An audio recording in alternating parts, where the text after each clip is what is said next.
அனைவருக்கும் வணக்கம். எப்படி இருக்கீங்க? இது நடிகர் விஜய் அவர்கள பத்தின வீடியோ. இந்த வீடியோக்கு அப்புறம் நான் எப்பவும் பேச போறதில்ல. ஏன்னா, என்னால நேரத்த வீணாக்க முடியாது. நான் ஒரு விஷயம் சொல்றேன் கேளுங்க. இவர் நடிக்கிறார். நடிக்கிறப்போ பாருங்க எவ்வளோ சத்தமா பேசுறாரு, எவ்வளோ சத்தமா பேசுறாரு. புரியுதுங்களா?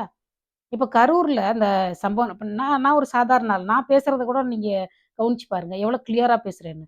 கரூர்ல அந்த சம்பவம் நடக்குது. ஒரு நல்ல ஒரு ஃப்ரெண்டா இருந்தா கூட, ஏதாவது ஹெல்ப் பண்ணுவாங்க. திடீர்னு இங்க குடு குடு குடு குடுன்னு ஓடி போயி கரூர் வரைக்கும் கூட போகல. திருச்சி வரைக்கும் கூட போகல. அப்படியே சென்னைக்கு போய் தான் அவரு அங்க இருந்துகிட்டு எட்டி பார்க்குறாரு. என்ன நடக்குது அப்படின்னு. இவ்வளோ பயந்தாங்கோலிக்கலாம் அரசியல் தேவையே கிடையாது. உனக்கெல்லாம் எதுக்கு அரசியல்? உனக்கு எதுக்கு அரசியல்? ஒரு சின்ன கலவரம், ஒரு கலவரம் கூட கிடையாது. தள்ளு முள்ளு ஒரு நசுக்கிட்டாங்க. வேற ஆயுதங்கள்லாம் வச்சு எதுவும் நடக்கல. என்ன ஒரு நடிப்பு! இவ்வளோ பயந்தாங்கோலிக்கு உனக்கு எதுக்கு அரசியல்? வ வ நல்ல கோடிக்கணக்குல சம்பாதிக்க முடியுது. ஆனா, வரி கட்ட மனசே வரமாட்டேங்குது. எனக்கு வரி சலுகை குடுங்க, வரி கட்ட மாட்டேன். கோர்ட்டுக்கு போறது வெக்கம் இல்லாம. வரி கட்ட மனசு வரல. எவ்வளவு சம்பாதிச்சாலும் வரி கட்ட மனசு வரமாட்டேங்குது. இப்ப பாருங்க, ஒ ஒ ஓடி போய் வீட்ல உட்காந்துக்கிட்டு, அந்த மனிப்புலேட் பண்றதுன்னு சொல்லுவாங்க. மனிப்புலேஷன் சொல்லுவாங்க. அது எப்படின்னா, இப்போ ஒரு விஷயம் நடக்குது. இந்த பிரச்சனைய இதுக்கு பதில் சொல்லு அப்படின்னு சொன்னா, அந்த பிரச்சனை பத்தியே பேசுறது கிடையாது. அது அது அது அது அது அது அது அது அது தன தன தன தனன்னு பேசுறது. இப்ப அன்னைக்கு நான் 12 மணிக்கு வர வேண்டியதுக்கு நீ நைட் வந்திருக்க. அதுவே முதல் தப்பு. ஒரு நல்ல மனுஷனா இருந்தா, இது திமிரு புரியுதுங்களா உங்களுக்கு? நான் ஸ்டூடண்ட்ஸுக்கு பணம் குடுத்துருக்கேன். நல்லா படிக்கிறவங்களுக்கு. அவன் அது நம்ம சும்மா வர்றேன் அவன். சும்மா வர்றேன். நான் காசு குடுத்துருக்கேன். என்ன அப்படி கிரேஸா அப்படி எல்லாரும் பார்த்துட்டு ஓடியார்றான். வரட்டும், வெயிட் பண்ணட்டும். எனக்காக எவ்வளோ வெயிட் பண்ண சில பெண்கள் நெனப்பாங்க தெரியுமா? எனக்காக எவ்வளோ வெயிட் பண்றான்னு பார்க்கலாம் அப்படின்னு சொல்ற மாதிரி, வெயிட் பண்றது. 8 மணி நேரம், 7 மணி நேரம் கழிச்சு நீ வர்ற. கொஞ்சம் கூட வெட்கமே இல்ல. இங்க பாருங்க பகலா இருந்தா கூட இவ்வளோ நடந்திருக்காது. இருட்டுக்குள்ள எவ்வளோ கஷ்டம். ஒரு பொருள் கீழ விழுந்தா கூட எடுக்க முடியாது. நான் ஒரு தடவ சென்னையில பஸ்ல போனேன். ஐயோ! இது போல ஒரு அனுபவத்த நான் வாழ்க்கையில அனுபவிச்சதே கிடையாது. ஆட்டோலயே போயிரலாம் போல இருக்கு. பஸ் முழுக்க மக்கள். இப்படி ஒரு இப்படி ஸ்கின் டூ ஸ்கின்ன்ற மாரி அப்படி ஒரு கூட்டம். என் பேக்க இழுக்கவே முடியல இறங்குறப்போ. இது இருட்டுல. அது ஒரு பஸ்ஸு, சாதாரண ஒரு பஸ்ஸு. இருட்டுல இந்த மக்கள் ஒரு ஒண்ணும் இல்ல. இப்ப என் ஹைட்டுக்குலாம் என்ன விட ஒரு அடி உயரமா இருக்கிறவங்க 4 பேர் சூழ்ந்து நின்னாலே, என்னால மூச்சு வாங்க முடியாது. அவ்வளவு சூடு, எவ்வளவு கூட்டம். இந்த மாதிரி ஒரு கூட்டத்த நான் பார்த்ததே கிடையாது. அவ்வளவு கூட்டத்துல நீ லைட்ட ஆன் பண்றதும், ஆஃப் பண்றதும் உண்மையிலேயே சொல்றேன் இவருக்கு ஏதோ ப்ராப்ளம் இருக்கு. இப்போ இந்த விஷயம் நடக்குதுன்னா, ஒரு கேள்வி கேட்டா அந்த கேள்விக்குரிய பதில சொல்லணும். அப்புறம் ஏதாவது சொல்லிட போறேன். சம்மந்தம் இல்லாம எனக்கு அதாவது அந்த வீடியோ பேசுறது ஏதாவது காதுல விழுகுதா? ஏதாவது உங்களுக்கு காதுல விழுகுதா? உனக்கு எவ்வளவு ஆணவம்!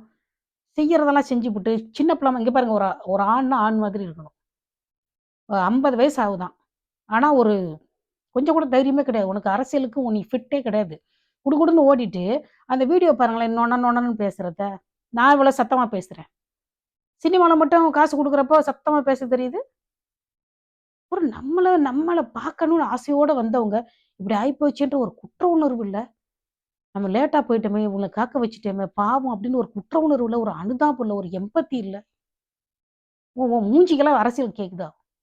இங்க பாருங்க, இப்ப நம்ம குடிக்க அடிமையானவங்க மாதிரி, காஃபி, டீ இல்லாம காலையில காஃபி குடிக்கிறோம் இல்லையா? அது மாரி இந்த பசங்கள்லாம் சினிமாவுக்கு அடிமை ஆயிட்டானுங்க. ஒரு குரூப் அது சிவாஜி, எம்ஜிஆர் காலத்த விட மோசமானது ரஜினி, கமல் காலத்துல 2 குரூப்பா இருக்கிறது. அப்புறம் அஜித்து, விஜய். இந்த இந்த மாரி சூப்பர் ஸ்டார்ங்கிற பட்டம் யாருக்குமே குடுக்கக்கூடாது.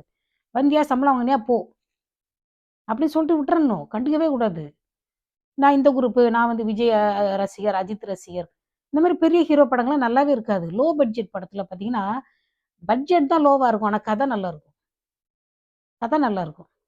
இவங்க எடுத்த படத்துல ஏதாவது நல்லா இருக்கா? வாரிசு நல்லா இருக்கா? லியோ நல்லா இருக்கா? இப்ப என்னமோ அது என்னென்னமோ படம் எடுக்குறாங்க. ஒரே இந்த விக்ரம் 2 இதெல்லாம் யாருக்கு பிரயோஜனம்? யாருக்காவது பிரயோஜனம் உண்டா? யாருக்காவது பிரயோஜனம் உண்டா? ஒரு அரசியலு இங்க பாருங்க. பாண்டியன்னு ஒருத்தர் இருந்தாரு. வயசானவர். எவ்ளோ வயசுலயும் கூட அவர் கிளியரா பேசினார் தெரியுமா? அவ்ளோ அழகா அவர் உச்சரிப்பு இருக்கும். இப்ப 50 வயசு தான் ஆகுது விஜய்க்கு. நொண நொண நொணன்னு ஏன் பேசுற நீ? இதுதான் ஏமாத்துறது. இதான் மனிப்புலேஷன்னு சொல்றது. ஒரு விஷயத்துக்கு கேள்வி கேட்டா, அந்த கேள்விக்கு பதில் சொல்லாம, சுத்தி சுத்தி சுத்தி சுத்தி வளைச்சு பேசுறது. இவரெல்லாம் அரசியல்வாதி கிடையாது. உடனே திடீர்னு வந்தோடனே பாஜக பாஜக. அதாவது அப்புறம் ஏதாவது நான் சொல்லிட போறேன். ஒண்ணுமெத்த இதுக்கு ஒண்ணுமில்ல 0 விஜய்ங்கிறது 0. அந்த 0க்கு பக்கத்துல நீ எத்தன நம்பர் போட்டாலும் 0 தான். போயிட்டு இப்ப பிஜேபிக்காரங்க வந்து நாங்க சப்போர்ட் பண்றோம். இல்ல காங்கிரஸ் வந்து சப்போர்ட் பண்றோம். யாரு சப்போர்ட் பண்ணாலும் அது புரோக்கன் அவ்வளோதான். இந்த கரூர்ல 40 பேர் இறந்ததோட அப்படியே மங்களம் பாடி விட்டுருங்க அவ்வளோதான். இதுக்கு மேல ஒண்ணுமே கிடையாது. அங்கருந்து எவ்வளோ வேகமா ஓடுனேன்? எவ்வளோ வேகமா ஓடுனேன்? நீங்க நல்லா நான் பொய் சொல்றேன்னு நெனைக்காதீங்க. 2009ல வன்னி அரசு கேட்டிருக்கிறாரு. அதாவது இந்த ராஜபக்ஷக்கு எதிராக ஒரு நடவடிக்கை கொண்டு வரணும்னு சொல்லிட்டு கையெழுத்து கேட்டப்போ, நாட் இன்ட்ரஸ்டட் அப்படின்னு அவங்க அப்பா சொன்னாராம். விஜய் அப்பா. Not interested. அண்ணா நீ நாட் இன்ட்ரஸ்டட் சொன்னா உனக்கு தமிழ்நாட்டுல எது உனக்கு என்ன வேல? கொஞ்சமாவது தமிழரா இருந்தா இந்த மாரி பேசுவாங்களா? நீ என்ன இங்கிலீஷ்காரனுக்கா பொறந்த? நாட் இன்ட்ரஸ்டடாமா. கையெழுத்து போடல. 2009ல ராஜீவ்காந்தியோட பையன் அதான் ராகுல் காந்தி. ராகுல் காந்திக்கு எவ்வளோ அறிவுன்னு உங்களுக்கு தெரியாதா? ராகுல் காந்திய பார்க்க போறப்போ, அந்த பச்சை கலர் சட்டை போட்டுட்டு ஒரு பேட்டி இருக்குது YouTubeல போய் தேடி பாருங்க. நான் Facebookல கூட ஷேர் பண்ணியிருந்தேன். இது வந்து நல்ல ஆப்பர்ச்சுனிட்டியாம். என்ன ஆப்பர்ச்சுனிட்டி? ஆ ம் ராகுல் காந்தி வந்து சீமான கூப்பிட்டானா? ஒண்ணுமே கிடையாதுங்க. நம்ம வாழ்க்கைய இங்க பாருங்க, இந்த ஒரு நாடு விட்டு இன்னொரு நாட்டுக்கு இந்தியர்கள் போறாங்கன்னா, அவங்க வாழ்க்கைய காப்பாத்திக்கிறதுக்கு போறாங்க. முடிஞ்சவங்க போறாங்க, முடியாதவங்க இருக்காங்க. எந்த அரசியல் கட்சி வந்து உங்களுக்கு பணம் சம்பாதிச்சு குடுக்குது? நீங்க தான் சம்பாதிக்கணும். ராகுல் காந்திக்குலாம் என்ன டேலண்ட் இருக்கு? என்ன டேலண்ட் இருக்கு? ஒண்ணுமே கிடையாது. ஒரு பிச்சைக்காரனுக்கு பிச்சைக்காரன் தான் சப்போர்ட்ங்கிற மாதிரி, விஜய்க்கு ஒண்ணும் தெரியாது. ஒரு அந்த கரூர் மீட்டிங்ல பேப்பரு இங்க பாருங்க பகல்ல பேப்பர பார்த்து படிக்கலாம். நைட்ல பேப்பர பார்த்து படிக்க முடியுமா? அந்த வேன்ல இருக்க வெளிச்சத்த வச்சு.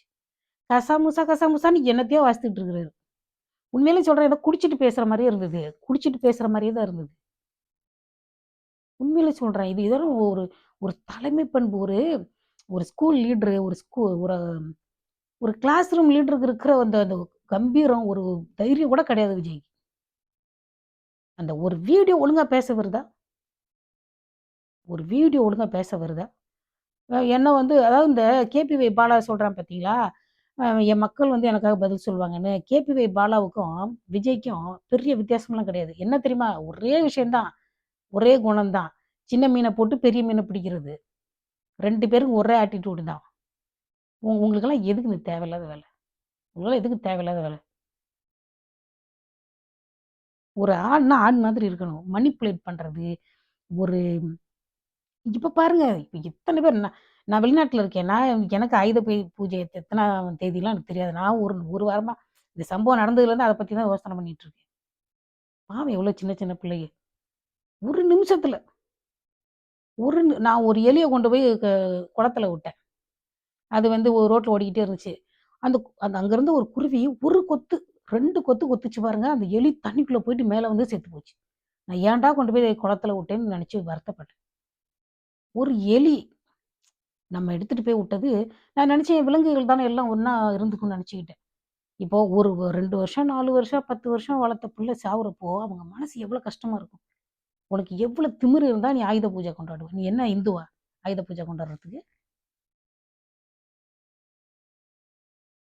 அந்த பக்கம் பார்த்தா கிறிஸ்டின் சர்ச்சு கட்டுறது. இந்த பக்கம் வந்து ஆயுத பூஜை கொண்டாடுறது. இந்த மாரி ஓவரா நடிக்கக்கூடாதுப்பா. இந்த மாரி நடிக்கிறவங்க தான் உங்களுக்கு தலைவர்களா? நீ ஒரு மதத்துல இரு. இல்ல எல்லா மதத்தையும் கூட நீ மதிக்கிறன்னா, உனக்கு இது செய்ய வேண்டிய நேரமா அது? ஆயுத பூஜை கொண்டாடுற நேரமா? நான்லாம் கொண்டாடவே இல்ல. நான் தீபாவளியும் கொண்டாட போறதில்ல. எனக்கு வந்து ஒரு என்ன இப்ப எங்க குடும்பத்த சேர்ந்த ஒரு பையன் தீபாவளிக்கு கொஞ்ச நாளுக்கு முன்னாடி, செப்டம்பர் தான் நெனைக்கிறேன். செப்டம்பர் மாசம் எங்க குடும்பத்த சேர்ந்த ஒரு பையன் இறந்து போனாரு. அந்த தீபாவளி எப்படி இருந்துச்சு தெரியுமா? அந்த பொங்கல் எப்படி இருந்துச்சு தெரியுமா? இன்னும் கூட எனக்கு அந்த மன கஷ்டம் தீரவே இல்ல. அது என் தம்பி தான். என் தம்பி வந்து லைட்டா பாரிசாலன் சாயல்ல இருப்பான். பாரிசாலன் வீடியோ முதல்ல பார்க்க ஆரம்பிச்சதுக்கு காரணமே என் தம்பி சாயல்ல இருக்கிறதுனால. என் தம்பி இறந்து வந்து ஒரு 15 வருஷத்துக்கு மேல ஆகுது. இன்னும் என்னால மறக்க முடியல. அப்போ ஒரு பெத்த தாய்க்கு எவ்வளோ கஷ்டமா இருக்கும். உனக்கு என்ன அவ்வளோ திமிரு போய் ஆயுத பூஜை கொண்டாடுற? உண்மையிலே சொல்றேன், தயவு செஞ்சு சொல்றேன்.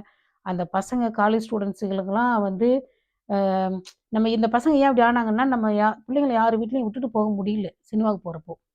எல்லாமே தனி குடும்பமா போயிடுச்சு. 1980ஸ் நான் பிறந்த காலத்திலேயே கூட்டு குடும்பம் கிடையாது. எங்க அம்மா, அப்பா காலத்திலேயே கூட்டு குடும்பம் கிடையாது. எல்லா சினிமாவுக்கும் தூக்கிட்டு போவாங்க. நான்லாம் ரொம்ப ஒரு பாடாவதி பாட்ட கூட எங்க அம்மா மடியில உட்காந்துக்கிட்டு நான் கேட்டுருக்கேன். பார்த்துருக்கேன். ரஜினி, ஆ கமல் படங்கள்ல. இப்ப இந்த பசங்கள எல்லாம் 2000த்துல எல்லாரும் எவ்வளோ மோசமான படம் தான் குஷி எல்லாம் வந்தது. எவ்வளோ மோசமான பாட்டு. எவ்வளோ மோசமான பாட்டு. அதெல்லாம் அந்த பிள்ளைங்க பார்த்து, வளர்ந்து பிள்ளைங்க எப்படி நல்ல பிள்ளைங்களா இருக்கும்? உண்மையிலே பாவம்ன்றேன் நான். அந்த பிள்ளைங்கலாம் நான் இப்ப நெறைய ஒரு தண்ட கருமாந்திர சினிமாவெல்லாம் பார்த்து இப்படி ஆயிடுச்சுங்க. உண்மையிலே பாவம். அதெல்லாம் சரி பண்ணணும். இல்ல அடுத்த தலைமுறை என்ன ஆகும்?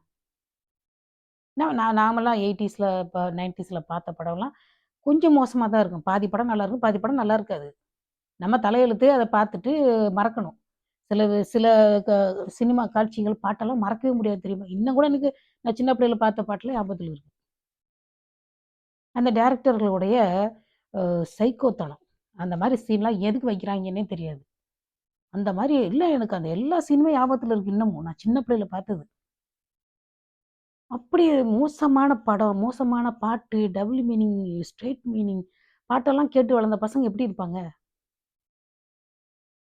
இந்த பசங்கள வந்து நம்ம மாத்தலன்னு வச்சுக்கோங்க, அதுக வாழ்க்கை வீணா போயிடும். அதுக வாழ்க்கை வீணா போயிடும். அந்த 40 பேர் செத்தது கூட அவங்களுக்கு வந்து அது தியாகமா நினைக்கிறாங்கன்னா, அந்த அவங்களுக்கு வந்து ஏதாவது ஒருத்தர நமக்கு பிடிச்சிருந்துச்சுன்னா, அவங்க என்ன செஞ்சாலும் கரெக்ட்டுன்னு தோணும்.